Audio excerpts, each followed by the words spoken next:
dhanka kalena wadanka Mareykanka gobolka Laydhaa New Mexico ayaa waxa ka hadlay dab aan inaba loo arag ku dhawaad 350 kilomitir square ayaa hawdka amaba kaynta caanka ah ee Laydhaa Gila National Forest waxa ay sheegayaan amaba lagu soo waramayaa in dabku uu si xun u qabsaday una hareereeyay amaba baabi'iyay kala badh kaynta caanka ah ee New Mexico saraakiisha iyagu masiibooyinka aan caadiga ahayn ee wadanka Mareykanka sida hawdka amaba kaynta caanka ah ee Laydhaa Gila National Forest waxa ay sheegayaan amaba lagu soo waramayaa in dabku uu si xun u qabsaday una hareereeyay amaba baabi'iyay kala badh kaynta caanka ah ee New Mexico saraakiisha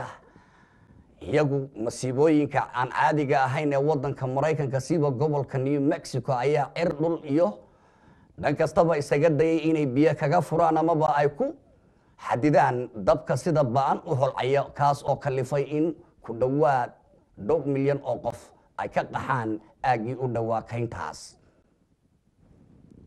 dhanka kalena wadanka Syria ayaa waxa ka dhacay barnaamij aad iyo aad u ballaaran banaanka magaalada Dimashq iyadoo dadka barnaamijay ay ku taamayeen amaba ay lahaayeen marnaba hilmaami doono mayno mana aanu ilaawi doono dadkii shuhuudda ahaa ama mujaahidiintii noogaga dhintay dadaalka aanu doonayna inaanu isaga tuurno majaraha talada heer ninka talada haya ee wadanka Syria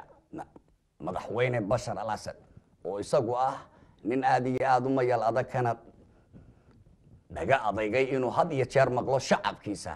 ayaa waxa lagu wadaa amaba la filayaa inuu mari doono wadadii ay mareen ragii haye majarihii talada wadanka Liibiya ee Muammar al-Gaddafi Ali Abdullah Saleh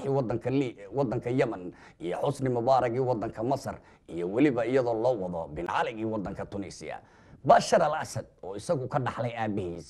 xukunka Xaafid al-Assad hase ahaatee ka soo jeeda shiicada faraha ku tiriska ee xukunka wadanka Syria faramuruqsatay kadib xorriyadii wadankaas ayaa waxa lagu wadaa inuu mar labaad hor yimaado baarlamaanka wadanka Syria isagoo horay u hor yimid cambaareeyana 100 qof oo meydkooda la helay sheegayna dadkaas inay dileen waxa uu ugu tilmaamay urur uu ku magacaabay inay yihiin argagixiso u shaqeynaya dana shisheeye hadduu aaba idmana tan iyo intaynu dib ugu kulmi doono warkan iyo mid lamid ah oo idinkaga imanayay istuudiyaha magaalada London ee TV-ga qaranka Soomaaliyeed